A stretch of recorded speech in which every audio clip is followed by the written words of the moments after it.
어머니, 제발 좀 가만히 계세요. 70 넘은 어머니에게 며느리가 던진 말이었습니다. 30년을 함께 살아온 며느리였죠. 딸처럼 여겨왔던 며느리의 입에서 나온 차가운 말이었습니다. 어머니는 그날 아침에도 손자들을 위해 아침밥을 준비하고 있었어요. 늘 그래왔던 것처럼 말이죠. 그런데 며느리는 그런 어머니를 보며 한숨을 쉬었습니다. 어머니, 도와주신다는 게 저희한테는 더 힘들어요. 제가 할 테니까 그냥 방에 계세요. 어머니의 손이 떨렸습니다. 설거지를 하려던 손에서 그릇이 미끄러져 떨어졌어요. 깨지는 소리가 부엌에 울려 퍼졌죠. 며느리는 더욱 짜증스러운 표정을 지었습니다.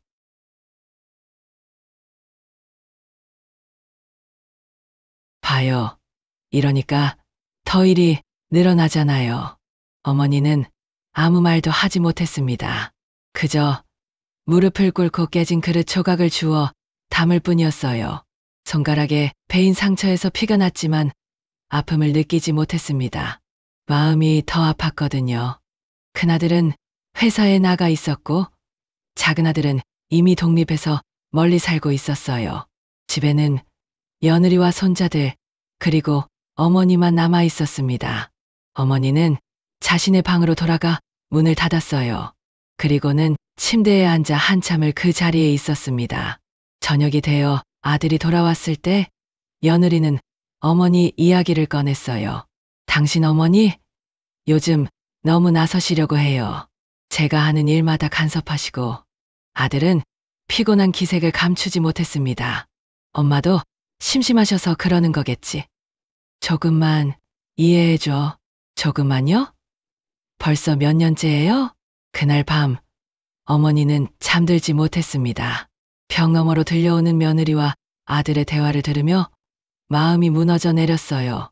자신이 이 집의 짐이 되고 있다는 걸 뼈저리게 느꼈습니다. 내가 없어야 이 집이 편하겠구나. 어머니는 조용히 일어나 옷장을 열었어요. 그리고 가방에 옷까지 몇 벌을 넣기 시작했습니다. 30년을 살아온 이 집을 떠날 준비를 하고 있었죠. 이화, 새벽 5시 어머니는 조용히 집을 나섰습니다. 아무도 깨우지 않으려고 신발도 손에 들고 나왔어요. 현관문을 닫을 때 작은 소리가 났지만 집안은 조용했습니다. 버스 정류장까지 걸어가는 길이 이렇게 길게 느껴진 적이 없었어요. 평소 같으면 금세 도착했을 거리가 한없이 멀게만 느껴졌습니다. 가방은 무겁지 않았지만 발걸음은 무거웠어요. 정류장에 도착해서도 어머니는 버스를 타지 않았습니다. 어디로 가야 할지 모르겠더라고요.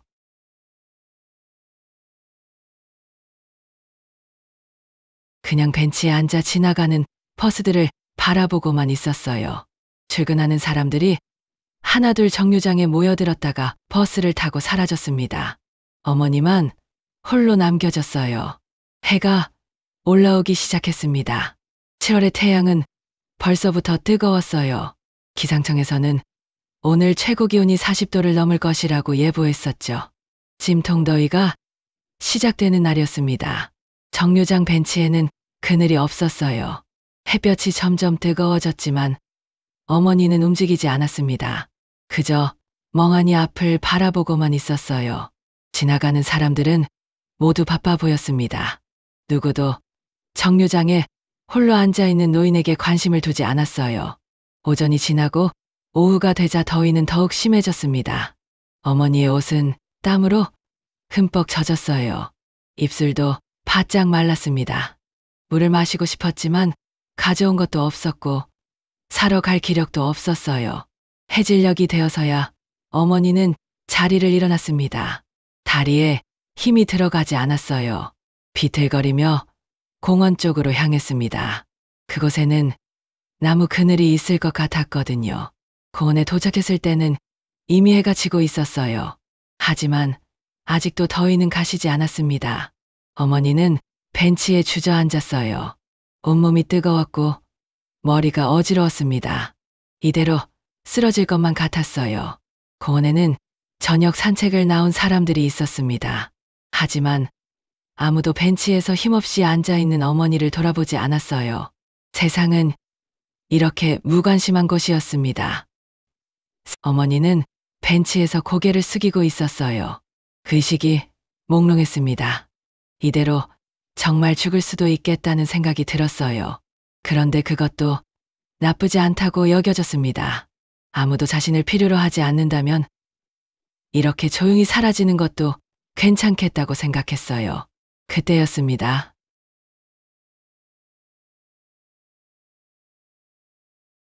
어머니 앞에 누군가가 다가왔어요. 작은 발걸음 소리였습니다. 할머니, 괜찮으세요? 어머니는 고개를 들었어요. 12살 정도 되어 보이는 남자아이가 서 있었습니다. 까만 눈동자가 걱정스럽게 어머니를 바라보고 있었어요. 소녀는 손에 들고 있던 생수병을 어머니 앞에 놓았습니다. 드세요. 많이 더우시죠? 어머니는 고맙다는 말을 하려고 했어요. 하지만 목이 메어 소리가 나오지 않았습니다. 그 사이에 소녀는 이미 뛰어가고 있었어요.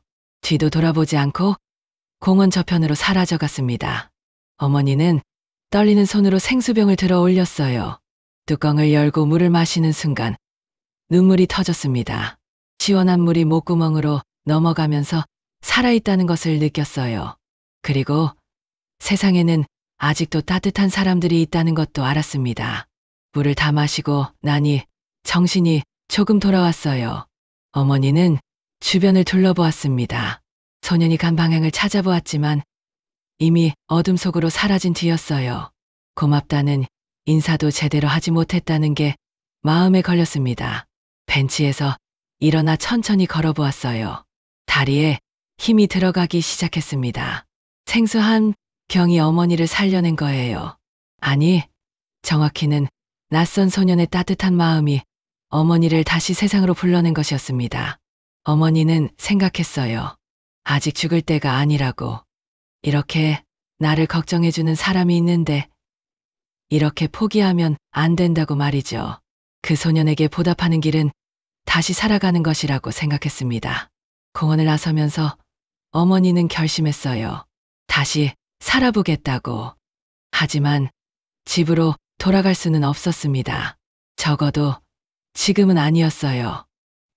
사화, 어머니는 걸으면서 생각했습니다. 갈 곳이 있을까 하고 말이죠. 친구들은 대부분 세상을 떠났거나 요양원에 있었어요. 남은 건 가족뿐이었는데 그 가족에게서 도망쳐 나온 상황이었습니다. 그때 문득 떠오른 곳이 있었어요. 30년 전부터 다니던 분식집이었습니다. 집 근처에 있는 작은 골목 안쪽의 가게였죠. 사장님은 어머니와 비슷한 나이였고 오랫동안 단골이었어요. 어머니는 그 골목을 찾아 걸어갔습니다. 다행히 멀지 않은 곳이었어요. 골목 입구에 들어서자 익숙한 간판이 보였습니다. 할머니 분식이라고 쓰여있는 낡은 간판이었어요. 가게 문을 열고 들어가니 사장님이 카운터에서 장부를 보고 있었습니다. 어머니를 보자 놀란 표정을 지었어요. 어머, 이게 누구야? 박순자 씨 아니야? 네, 안녕하세요. 어머니의 목소리는 여전히 쉬어 있었어요. 하루 종일 햇볕에 있었던 탓에 얼굴도 빨갛게 달아올라 있었습니다. 사장님은 금세 눈치를 챘어요. 뭔 일이야? 얼굴이 왜 이래? 어머니는 아무 말도 하지 못했습니다. 그저 고개만 털궜어요. 사장님은 어머니를 안쪽 자리에 앉히고는 시원한 물부터 가져다 주었습니다. 일단 물부터 마셔. 결사병 걸리겠어. 그리고는 묻지도 않고 김치찌개를 끓이기 시작했어요.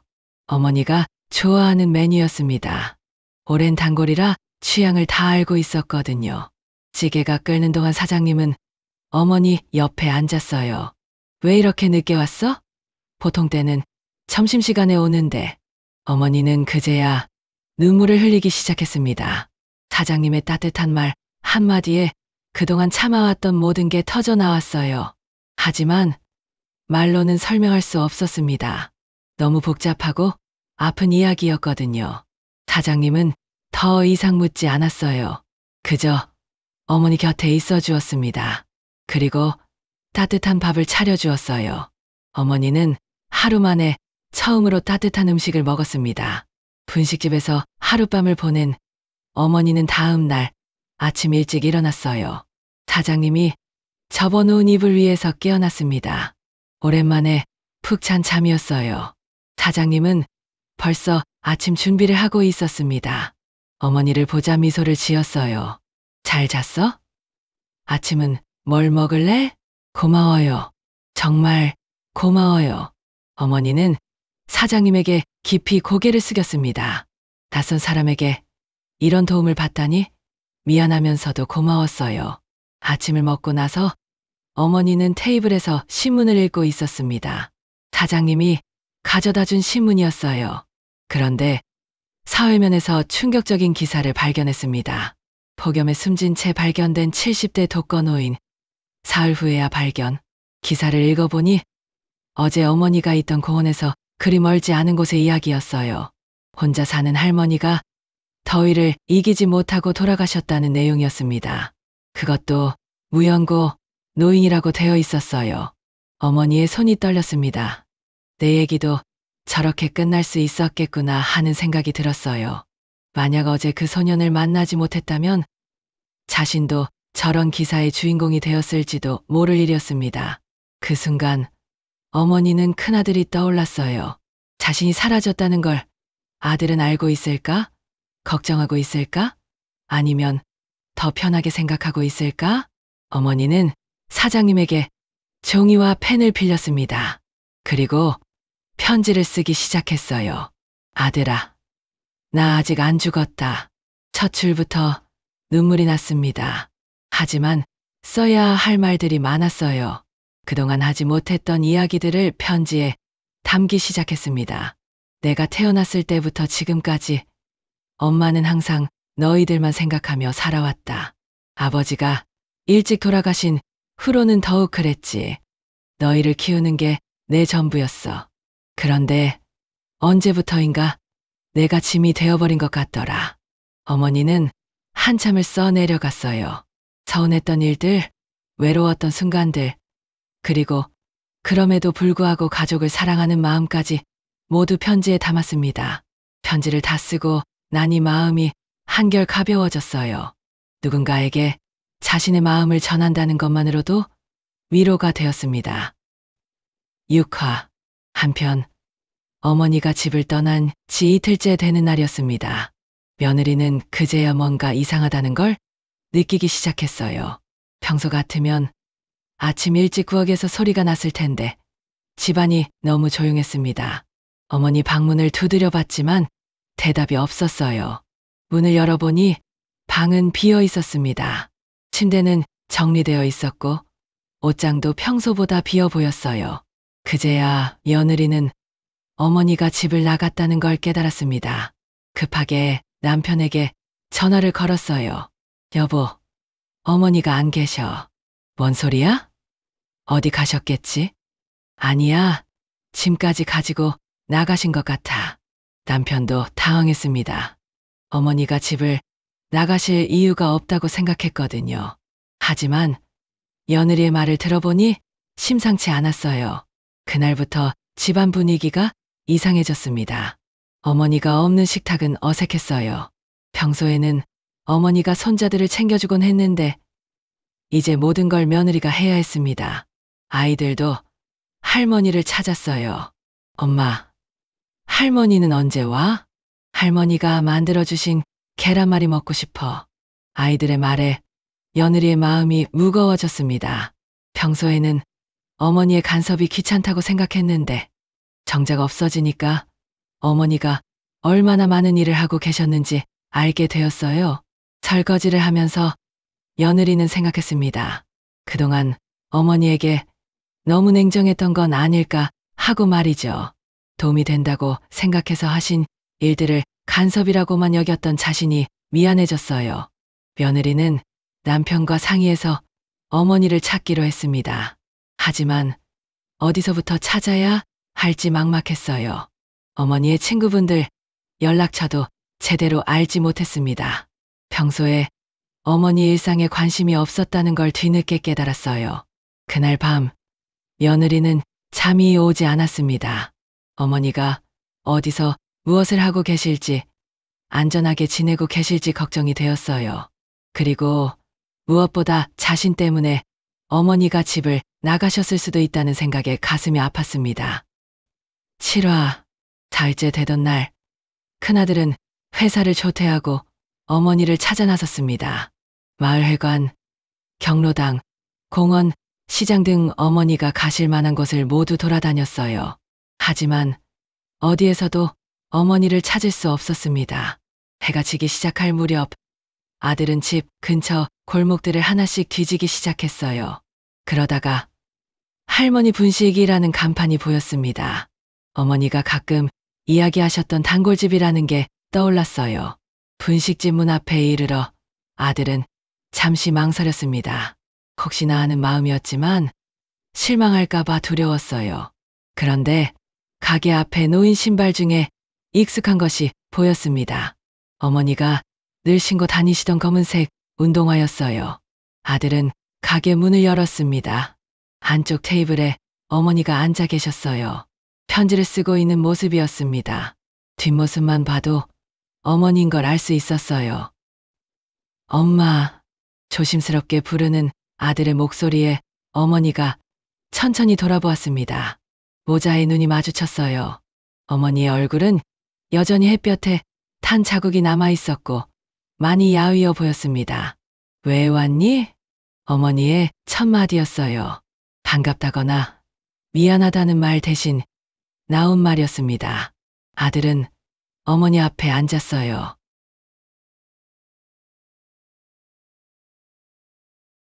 걱정됐어요. 갑자기 어디 가신 거예요? 걱정? 나 없으면 더 편할 텐데. 어머니의 목소리에는 서운함이 배어 있었습니다. 아들은 그제야 자신이 어머니를 얼마나 소홀히 대했는지 깨달았어요. 엄마, 그런 말씀 마세요. 엄마 없으면 우리 어떻게 살아요? 정말? 어머니가 조심스럽게 물었습니다. 아들은 고개를 끄덕였어요. 그리고는 어머니의 손을 잡았습니다. 오랜만에 잡아보는 어머니 손은 더욱 거칠고 차가웠어요. 분식집 사장님도 뭉클해하며 지켜보고 있었습니다. 이런 상황을 여러 번 봐왔었거든요. 가족들 사이의 오해와 화해를 말이죠. 아들은 어머니가 쓰던 편지를 슬쩍 보았습니다. 자신 앞으로 쓴 편지였어요. 첫 줄에 나 아직 안 죽었다는 문장을 보는 순간 가슴이 먹먹해졌습니다. 8화, 그날 저녁, 가족들은 다시 모였습니다. 어머니가 집으로 돌아오셨을 때 며느리는 말없이 고개를 숙였어요. 그리고 조심스럽게 어머니께 다가갔습니다. 어머니, 정말 죄송해요. 제가 너무 심했어요. 며느리의 목소리가 떨리고 있었어요. 진심에서 우러나온 사과였습니다. 어머니는 며느리를 바라보았어요. 며느리도 많이 야위어 보였습니다. 자신이 없는 동안 고생했을 게 분명했어요. 나도 미안했다. 너무 나서려고 했나 보구나. 어머니도 사과했습니다. 서로 미안해하는 모습에 아이들도 할머니 곁으로 다가왔어요. 할머니, 보고 싶었어요. 계란말이 만들어주세요. 손자들의 말에 어머니는 웃었습니다. 오랜만에 지어낸 진짜 웃음이었어요. 저녁 식사를 준비하면서 어머니와 며느리는 함께 부엌에 섰습니다. 어색하긴 했지만 예전보다 배려하는 마음이 생겼어요. 며느리는 어머니의 방식을 존중했고 어머니는 며느리의 부담을 덜어주려고 노력했습니다. 식사 중에 어머니는 가방에서 생수병을 꺼내 아들에게 건넸어요. 이게 나를 살렸다. 이게 뭐예요? 어떤 아이가 공원에서 나한테 줬어. 그 아이 덕분에 다시 살아야겠다는 생각을 했지. 어머니는 그날 있었던 일을 천천히 이야기해 주었습니다. 버스 정류장에서 하루 종일 앉아 있었던 일, 공원에서 쓰러질 뻔했던 일, 그리고 낯선 소년이 건넨 생수 한 병의 이야기를 말이죠. 가족들은 어머니의 이야기를 들으며 마음이 무거워졌어요. 어머니가 그렇게 힘든 시간을 보내셨다는 걸 알게 되었거든요. 동시에 어머니를 도와준 소년에게 고마운 마음도 들었습니다. 그날 밤부터 집안 분위기가 달라졌습니다. 서로를 더 배려하게 되었고 대화도 늘어났어요. 어머니는 다시 부엌에서 요리를 하셨지만 이번에는 며느리와 함께였습니다. 두 사람은 서로의 요리법을 나누며 웃음을 찾아갔어요. 며느리는 그날 밤 남편에게 말했습니다. 당신, 우리가 정말 잘못 생각했던 것 같아요. 뭘? 어머니는 우리 가족이잖아요. 진짜 가족 말이에요. 그런데 우리는 어머니를 마치 귀찮은 존재로만 여겼던 것 같아요. 아들도 고개를 끄덕였습니다. 그는 회사에서 돌아와 어머니와 대화하는 시간을 늘렸어요. 그동안 얼마나 소홀했는지를 반성하면서 말이죠. 아이들도 할머니와 더 많은 시간을 보내기 시작했습니다. 숙제를 할 때 할머니가 옆에서 지켜봐 주시고 할머니는 아이들에게 옛날 이야기를 들려주셨어요. 집안의 따뜻한 웃음소리가 다시 울려 퍼졌습니다. 어머니는 그 생수병을 냉장고에 소중히 보관해 두었어요. 자신을 살려준 소년에 대한 고마움을 잊지 않기 위해서였습니다. 그리고 가끔 공원을 산책하면서 그 소년을 다시 만날 수 있기를 바랐어요.